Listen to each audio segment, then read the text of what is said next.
ونصلی علی رسولہ الکریم اما بعد اعوذ باللہ من الشیطان الرجیم بسم اللہ الرحمن الرحیم رب اغفر وارحم وانت خیر الراحمین۔ السلام علیکم ورحمۃ اللہ وبرکاتہ۔ آج ہم قرآن کے جز نمبر 29 کی کچھ جھلکیاں دیکھیں گے۔ اس کی پہلی آیت ہے تبارک الذی بیدہ الملک وہو علی کل شیء قدیر۔ نہایت متبرک ہے وہ جس کے ہاتھ میں کائنات کی سلطنت ہے اور وہ ہر چیز پر قدرت رکھتا ہے، جس نے موت اور زندگی کو ایجاد کیا تاکہ تم لوگوں کو آزما کر دیکھے کہ تم میں سے کون بہتر عمل کرنے والا ہے، یعنی احسن عمل کرنے والا ہے، اور وہ زبردست بھی ہے اور درگزر فرمانے والا بھی۔ یعنی یہ دنیا دارالامتحان ہے اور چیک کیا جا رہا ہے کہ کس کا عمل کتنا اچھا ہے۔ جس نے طے برطے 7 آسمان بنائے اور تم رحمان کی تخلیق میں کسی قسم کی بے ربطی نہ پاؤ گے، اور پھر دعوت دی گئی ہے کہ بار بار دیکھو، ڈھونڈو، بار بار نگاہ دوڑاؤ، کیا تمہیں خلل نظر آتا ہے کوئی؟ تمہاری نگاہ تھک کر نامراد پلٹ آئے گی۔ اور واقعی اس کائنات کو اللہ نے اتنی مائنیوٹ اینڈ پریسائز کیلکولیشنز کے ساتھ بنایا ہے کہ جیسے ارتھ کو سن کے گولڈی لاک زون میں رکھا ہے۔ کسی بھی سٹار کا یہ ٹیمپریٹ زون ہوتا ہے جہاں پر لائف کا سروائیول پاسبل ہے۔ ادروائز اگر سورج سے ہم تھوڑے بھی اور زیادہ قریب ہوتے تو ہیٹ بہت زیادہ ہوتی، یا دور ہوتے تو اتنا کول انوائرمنٹ ہوتا کہ وہ بھی سپورٹ نہیں کرتا لائف کو۔ پھر آگے فرمایا ہم نے تمہارے قریب کے آسمان کو عظیم الشان چراغوں سے آراستہ کیا ہے اور انہیں شیاطین کو مار بھگانے کا ذریعہ بنایا ہے۔ قریب کا آسمان یا سماعت دنیا جسے کہا ہے اللہ نے، تو ہمارا حال یہ ہے کہ جو قریب ترین ستارہ ہے سولر سسٹم کے بعد وہ 4 لائٹ ایئرز دور ہے، یعنی آج اس کی ڈیتھ ہو گئی تو ہمیں 4 سال تک تو پتہ ہی نہیں چلے گا، اس لیے کہ اس کی جو روشنی راستے میں ہے وہ ہم تک پہنچتی رہے گی۔ اور اسی طرح پتہ نہیں کتنے ستارے آسمان پہ ایسے ہیں جن کی ڈیتھ ہو چکی ہوگی لیکن وہ لاکھوں اربوں نوری سال کے فاصلے پر ہیں، تو ان کی روشنی جو راستے میں ہے وہ ہم تک پہنچ رہی ہے، ہمیں وہ نظر آ رہے ہیں۔ اور پتہ نہیں کتنی جگہوں سے آسمان ہمیں خالی نظر آتا ہے لیکن وہاں پہ نئے ستارے پیدا ہو چکے ہوں گے، چونکہ ان کی لائٹ اب تک ہم تک پہنچی نہیں ہے تو ہمیں لگتا ہے یہ اسپاٹ خالی ہے۔ اسی کو علامہ اقبال نے کہا ہے نا، ہیں کواکب کچھ نظر آتے ہیں کچھ، محو حیرت ہوں کہ دنیا کیا سے کیا ہو جائے گی۔ پھر اللہ تعالیٰ نے فرمایا کہ ان کا ایک اور کام یہ ہے کہ یہ شیطانوں کے لیے بھڑکتی ہوئی آگ کی سزا ہیں، یعنی یہ ستاروں سے مار بھگانے کے کام بھی لیے جاتے ہیں، شہاب ثاقب سے یا کس طرح کے کچھ کاسمک ریز ہیں یا کیا ہے پتہ نہیں۔ پھر اس کے بعد فرمایا جنہوں نے کفر کیا ان کے لیے جہنم کا عذاب ہے، اور وہ جوش کھا رہی ہوگی اور شدت غضب سے پھٹی جا رہی ہوگی، ہولناک آوازیں سنیں گے، اور پھر جہنم کے کارندے پوچھیں گے کیا تمہارے پاس ڈرانے والا نہیں آیا تھا؟ تو جہنمی اپنے قصور کا خود اعتراف کر لیں گے، اور جو لوگ بے دیکھے اپنے رب سے ڈرتے ہیں ان کے لیے مغفرت ہے اور بڑا اجر ہے۔ اور پھر اس کے بعد اللہ نے احسانات اپنے جتائے ہیں کہ زمین کو ہم نے تمہارے تابع کر رکھا ہے کہ تم اس پہ چلتے ہو اور خدا کا دیا رزق کھاتے ہو، اور پرندوں کو دیکھو کیسے پر پھیلاتے اور سکیڑتے ہیں، رحمان کے سوا کوئی نہیں جو انہیں تھامے ہوئے ہو، اور پھر بھی یہ منکرین دھوکے میں پڑے ہوئے ہیں۔ پھر اللہ نے سوال کیا ہے کون ہے جو تمہیں رزق دے سکتا ہے اگر رحمان اپنا رزق روک لے، اور پھر مثال دی ہے کہ جو منہ اوندھائے چل رہا ہو وہ زیادہ بہتر ہے، جو ایک سیدھی راہ پر سر اٹھائے چل رہا ہو وہ زیادہ بہتر ہے۔ پھر کہا جب یہ اس قیامت کو قریب سے دیکھ لیں گے تو منکرین کے چہرے بگڑ جائیں گے، اور ان سے کہہ دو کہ اللہ چاہے تو ہم کو ہلاک کرے چاہے ہم پر رحم کرے، لیکن کافروں کو دردناک عذاب سے کون بچائے گا۔ پھر سوال کیا ہے کہ اگر یہ سارا پانی جو تمہاری زندگی کا ضامن ہے اس کو زمین میں اللہ اتار دے تو کون ہے جو اس کی بہتی ہوئی سوتیں تمہیں نکال لا دے گا۔ اس کے بعد سورہ قلم ہے، قلم کی قسم کھا کر اور اس چیز کی جسے لکھنے والے لکھ رہے ہیں، اللہ تعالیٰ نے فرمایا تم اپنے رب کے فضل سے مجنون نہیں ہو، اور تمہارے لیے ایسا اجر ہے جس کا سلسلہ کبھی ختم نہیں ہونے والا ہے، اور ان لوگوں کے دباؤ میں ہرگز نہ ہو جو جھٹلا رہے ہیں۔ یہ تو چاہتے ہیں کہ تم کچھ مداحنت کرو تو یہ بھی مداحنت کریں، یعنی تم تھوڑی نرمی دکھاؤ تو یہ بھی تمہارے ساتھ نرم ہو جائیں، تو ایسے بدعمال لوگوں سے نہ دبو۔ اور پھر یہاں پر ایک باغ والوں کی مثال دی ہے کہ ہم نے اہل مکہ کو اسی طرح آزمائش میں ڈالا ہے جس طرح باغ والوں کو ڈالا تھا، کہ انہوں نے قسم کھا لی کہ ہم صبح سویرے ضرور اپنے باغ کے پھل توڑیں گے، اور جب وہ صبح جانے لگے تو انہوں نے کہا چلو چپکے جاتے ہیں اور کوئی سی مسکین کو آج پاس نہیں آنے دیں گے۔ جب وہاں پہنچے تو پورے باغ اجڑ چکے تھے ان کے، اور انہوں نے کہا شاید ہم راستہ بھٹک گئے۔ پھر ان کو سمجھ آیا کہ نہیں ہم محروم رہ گئے، اور پھر انہوں نے ایک دوسرے کو ملامت کی، اور اللہ تعالیٰ نے فرمایا کہ ایسا ہوتا ہے عذاب۔ اور پھر اللہ تعالیٰ نے منکرین کو اس میں تنبیہ کی ہے اور کہا ہے کہ ان کو ہم بتدریج تباہی کی طرف لے جائیں گے، اس طرح سے کہ ان کو خبر بھی نہ ہوگی۔ وَأُمْلِي لَهُمْ إِنَّ كَيْدِي مَتِينٌ، میں ان کی رسی دراز کر رہا ہوں، میری چال بڑی زبردست ہے۔ پھر نبی کریم صلی اللہ علیہ وسلم سے فرمایا تم ان سے کوئی اجر تو نہیں مانگ رہے کہ یہ اس چٹی کے بوجھ تلے دبے جا رہے ہوں، تو تم اللہ کا فیصلہ صادر ہونے تک صبر کرو، اور پھر اس کے بعد آخری آیت ہے اس کی وَإِن يَكَادُ الَّذِينَ كَفَرُوا لَيُزْلِقُونَكَ بِأَبْصَارِهِمْ لَمَّا سَمِعُوا الذِّكْرَ وَيَقُولُونَ إِنَّهُ لَمَجْنُونٌ وَمَا هُوَ إِلَّا ذِكْرٌ لِّلْعَالَمِينَ۔ جب یہ کافر لوگ کلام نصیحت سنتے ہیں تو تمہیں ایسی نظروں سے دیکھتے ہیں گویا تمہارے قدم اکھاڑ دیں گے، اور کہتے ہیں کہ ضرور یہ دیوانہ ہے، حالانکہ یہ تو سارے جہان والوں کے لیے ایک نصیحت ہے۔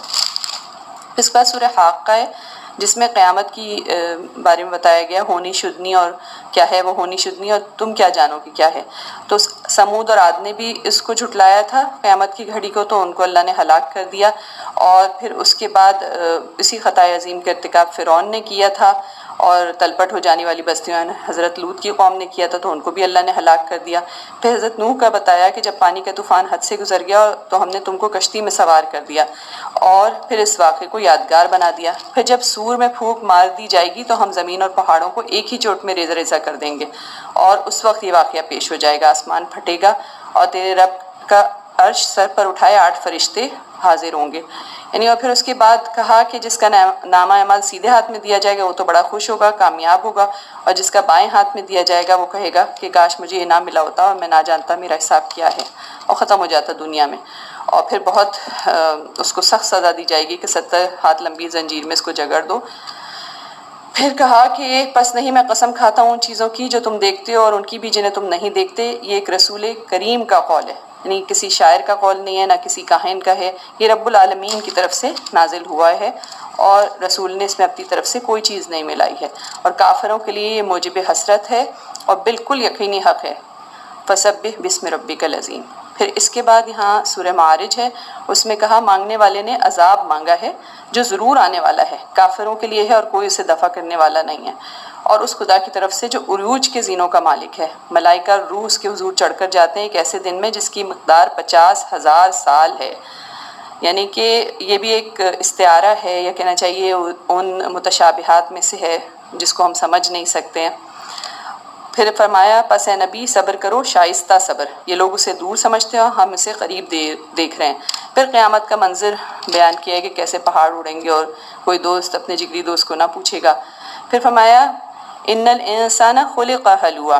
انسان تھوڑ دلا پیدا کیا گیا ہے، جب اس پر مصیبت آتی ہے تو گھبرا اٹھتا ہے اور جب خوشحالی نصیب ہوتی ہے تو بخل کرنے لگتا ہے۔ صرف وہ لوگ بچے ہوئے ہیں جو اپنی نماز کی پابندی کرتے ہیں، مالوں میں اپنے سائل اور محروم کا حق دیتے ہیں، روز جزا کو برحق مانتے ہیں، رب کے عذاب سے ڈرتے ہیں اور اپنے شرمگاہوں کی حفاظت کرتے ہیں، امانتوں کی اپنے عہد کی پاس کرتے ہیں اور گواہیوں میں راست بازی پر قائم رہتے ہیں، اور عزت کے ساتھ یہ لوگ جنت میں رہیں گے۔ پھر اس کے بعد جھٹلانے والوں کے بارے میں فرمایا کہ ہم اس پر قادر ہیں کہ ان کی جگہ ان سے بہتر لوگ لے آئیں اور کوئی ہم سے بازی لے جانے والا نہیں ہے، لہٰذا ان کو چھوڑ دو اور وہ دن یہ دیکھ لیں گے جس کا ان سے وعدہ کیا جا رہا ہے۔ پھر سورہ نوح ہے جس میں حضرت نوح کی قوم کا حال بتایا گیا ہے کہ کیسے اللہ نے حضرت نوح کو بھیجا اور انہوں نے اسلام کی طرف دعوت دی لیکن انہوں نے جھٹلا دیا، تو آخر میں حضرت نوح نے عرض کی کہ اے میرے رب میں نے اپنی قوم کے لوگوں کو شب و روز پکارا مگر میری پکار نے ان کے فرار میں اضافہ کیا، اور جب بھی میں نے ان کو بلایا کہ تو انہیں معاف کر دے، انہوں نے کانوں میں انگلیاں ٹھونس لی، اپنے کپڑوں سے منہ ڈھانک لی، اپنے روش پر اڑ گئے اور بڑا تکبر کیا۔ یعنی انہوں نے ہر طرح سے سمجھایا لیکن وہ نہیں مان رہے تھے۔ پھر یہاں استغفار کی فضیلت بھی بتائی گئی ہے کہ حضرت نوح نے کہا کہ میں نے کہا اپنے رب سے معافی مانگو، بے شک وہ بڑا معاف کرنے والا ہے، وہ تم پر آسمان سے خوب بارشیں برسائے گا، تمہیں مال اور اولاد سے نوازے گا، تمہارے لیے باغ پیدا کرے گا اور تمہارے لیے نہریں جاری کر دے گا، اور تم میں کیا ہو گیا ہے کہ اللہ کے لیے تم کسی وقار کی توقع نہیں رکھتے۔ لیکن ان سب باتوں کے باوجود انہوں نے جھٹلا دیا، تو حضرت نوح نے کہا کہ میرے رب انہوں نے میری بات رد کر دی اور اپنے رئیسوں کی پیروی کی جو مال اور اولاد پا کر اور زیادہ نامراد ہو گئے ہیں، اور اپنے بتوں کو ود اور سوا اور یغوث اور یعوق اور نصر کو نہیں چھوڑا انہوں نے۔ تو حضرت نوح نے دعا کی کہ ان کافروں کو تو ہلاک کر دے، اور پھر ان کی دعا اس میں ہے رب اغفر لی ولوالدی ولمن دخل بیتی مؤمنا وللمؤمنین والمؤمنات ولا تزد الظالمین الا تبارا، میرے رب مجھے اور میرے والدین کو، ہر اس شخص کو جو میرے گھر میں مومن کی حیثیت سے داخل ہوا ہے، اور سب مومن مردوں اور عورتوں کو معاف فرما دے، اور ظالموں کے لیے ہلاکت کے سوا کسی چیز میں اضافہ نہ کر۔ اس کے بعد سورہ جن ہے جس میں جنوں کے قرآن سننے کا ایک واقعہ بتایا گیا ہے کہ انہوں نے جب دیکھا کہ آسمان پہرے داروں سے سے پٹا پڑا ہے اور ان کو کہیں سنگن لینے کے لیے بیٹھنے کی جگہ نہیں ملتی ہے اور کہیں بھی گھسنے کی کوشش کرتے ہیں تو ایک شہاب ثاقب ان کا پیچھا کرتا ہے، تو پھر وہ زمین میں نکلے یہ جاننے کے لیے کہ کیا غیر معمولی واقعہ پیش آیا ہے، کیا اللہ اپنے بندوں کو عذاب دینا چاہتا ہے یا کوئی رسول بھیجا گیا ہے۔ پھر ان کو نبی کریم صلی اللہ علیہ وسلم نظر آئے ایک جگہ قرآن پڑھتے ہوئے، اور انہوں نے رک کے سنا اور کہا ہاں یہ بات ہے، اپنے رب کے ساتھ ہم کسی کو شریک نہیں کریں گے اور ہمارے رب کی شان بہت اعلیٰ اور رفع ہے اور اس نے کسی کو بیوی یا بیٹا نہیں بنایا ہے۔ پھر انہوں نے کہا کہ انسانوں میں سے کچھ لوگ جنوں میں سے کچھ لوگوں کی پناہ مانگا کرتے تھے، اس طرح انہوں نے جنوں کا غرور اور بڑھا دیا اور ہم نے بھی یہی گمان کیا کہ اللہ کسی کو رسول بنا کر نہ بھیجے گا، لیکن پھر اب ہم نے یہ کلام سن لیا تو ہم اس پر ایمان لے آئے ہیں۔ اور اس سے یہ بھی پتہ چلا کہ جن انسانوں کی زبان سمجھتے بھی ہیں اور کلام سنتے بھی ہیں، اور اللہ تعالیٰ نے قرآن میں ایک جگہ بتایا کہ وہ تو ہمیں دیکھتے ہیں لیکن ہم انہیں نہیں دیکھ سکتے، اور پھر اس کے بعد بتایا کہ جنوں میں مسلم بھی ہیں اور کچھ حق سے منحرف بھی ہیں، تو جو مسلم ہیں وہ جنت میں جائیں گے اور جو منحرف ہیں وہ جہنم کا ایندھن بننے والے ہیں۔ اور پھر یہاں بتایا کہ اگر لوگ راہ راست پہ ثابت قدمی سے چلتے تو ہم انہیں خوب سیراب کرتے تاکہ اس نعمت سے ان کی آزمائش کریں۔ پھر کہا گیا اللہ کے ساتھ کسی کو نہ پکارو، کسی کو شریک نہ کرو۔ پھر بتایا گیا اللہ عالم الغیب ہے، اپنے غیب پر کسی کو مطلع نہیں کرتا سوائے اس رسول کے جسے اس نے غیب کا علم دینے کے لیے پسند کر لیا ہو، اور وہ ان کے پورے ماحول کا احاطہ کیے ہوئے ہے اور ایک ایک چیز کو اس نے گن رکھا ہے۔ اس کے بعد سورہ مزمل ہے۔ سورہ مزمل میں اللہ تعالیٰ نے خطاب یوں فرمایا ہے کہ اے اوڑھ لپیٹ کے سونے والے، رات کو نماز میں کھڑے رہا کرو مگر کم، آدھی رات یا اس سے کچھ کم کر لو یا اس سے کچھ بڑھا دو، اور قرآن کو خوب ٹھہر ٹھہر کر پڑھو، وَرَتِّلِ الْقُرْآنَ تَرْتِيلًا۔ پھر اس کے بعد کہا ہم تم پر ایک بھاری کلام نازل کرنے والے ہیں، اور رات کا اٹھنا در حقیقت نفس پر قابو پانے کے لیے بہت کارگر اور قرآن ٹھیک پڑھنے کے لیے زیادہ موزوں ہے، تو تم اپنے رب کے نام کا ذکر کرو اور سب سے کٹ کر اسی کے ہو رہو۔ جو لوگ باتیں بنا رہے ہیں ان پر صبر کرو اور شرافت کے ساتھ ان سے الگ ہو جاؤ، ان کے لیے بھاری بیڑیاں ہیں اور بھڑکتی ہوئی آگ اور حلق میں پھنسنے والا کھانا ہے۔ پھر اس کے بعد کہا کہ ہم نے جیسے فرعون کی طرف رسول بھیجا تھا اس طرح تمہارے پاس بھی رسول بھیجا ہے، اگر تم اس کا انکار کرو گے تو اس دن سے کیسے بچ جاؤ گے جو بچوں کو بوڑھا کر دے گا۔ اور پھر فرمایا کہ ہاں تم بھی راتوں کو کھڑے ہوتے ہو عبادت کے لیے اور تمہارے ساتھی بھی، تو بس جتنا قرآن آسانی سے پڑھ سکتے ہو پڑھ لیا کرو، اور اوقات کا صحیح حساب تو اللہ ہی رکھ سکتا ہے۔ پھر رخصت دی گئی ہے کہ کچھ جہاد پہ جاتے ہیں لوگ، کچھ اللہ کے فضل کی تلاش میں سفر کرتے ہیں، تو جتنا آسانی سے پڑھ سکو پڑھ لیا کرو،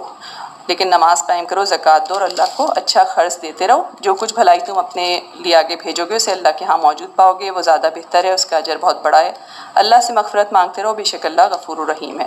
پھر سورہ مدثر ہے، فرمایا اے اوڑھ لپیٹ کے لیٹنے والے، اٹھو اور خبردار کرو، اپنے رب کی بڑائی کا اعلان کرو اور اپنے کپڑے پاک رکھو اور گندگی سے دور رہو اور احسان نہ کرو زیادہ حاصل کرنے کے لیے، اور اپنے رب کی خاطر صبر کرو۔ پھر سور کا بتایا کہ جب پھونک مار دی جائے گی تو بڑا سخت دن ہوگا کافروں کے لیے، اور پھر کہا کہ ان جھٹلانے والوں کو چھوڑ دو، ان کو میں نے اکیلا پیدا کیا، اور پھر یہ جھوٹے الزامات لگا رہے ہیں نبی کے اوپر، باتیں بنا رہے ہیں کہ یہ کلام جادو ہے، تو ان کو جہنم سے ڈرا دو اور بتا دو کہ 19 کارکن اس پر مقرر ہیں۔ تو یہ فگر بھی کافروں کے لیے اور فتنہ بن گئی، اور انہوں نے کہا کہ بھائی ایک پہلوان صاحب نے کہا کہ 17 سے تو میں اکیلا نمٹ لوں گا، باقی 2 کو تم لوگ دیکھ لینا، اس طرح کی باتیں اور کافر آنا شروع کر دیں۔ پھر اللہ تعالیٰ نے کہا قسم ہے چاند کی اور رات کی جب کہ وہ پلٹتی ہے اور صبح کی جب وہ روشن ہوتی ہے، یہ دوزخ بھی بڑی چیزوں میں سے ایک ہے، انسانوں کے لیے ڈراوا اور تم میں سے ہر اس شخص کے لیے ڈراوا جو آگے بڑھنا چاہے یا پیچھے رہ جانا چاہے۔ پھر فرمایا کل نفس بما کسبت رہینہ، ہر شخص اپنے کسب کے بدلے رہن ہے دائیں بازو والوں کے سوا۔ اور پھر بتایا یہ تو ایک نصیحت ہے، اب جس کا جی چاہے اس سے سبق حاصل کر لے، اور یہ کوئی سبق حاصل نہ کریں گے اللہ یہ کہ اللہ ہی ایسا چاہے،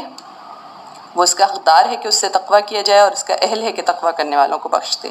اس کے بعد سورہ قیامہ ہے جس میں کہا گیا نہیں میں قسم کھاتا ہوں قیامت کے دن کی، اور نہیں میں قسم کھاتا ہوں ملامت کرنے والے نفس کی، کہ انسان یہ سمجھ رہا ہے کہ ہم اس کی ہڈیوں کو جمع نہ کر سکیں گے، کیوں نہیں، ہم تو اس کی انگلیوں کی پور پور تک ٹھیک بنا دینے پر قادر ہیں۔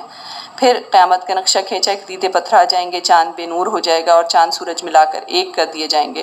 اس وقت انسان کو اس کا اگلا پچھلا کیا دھرا سب بتایا جائے گا، اور وہ خود ہی اپنے آپ کو خوب جانتا ہے، چاہے وہ کتنی ہی معذرتیں پیش کرے۔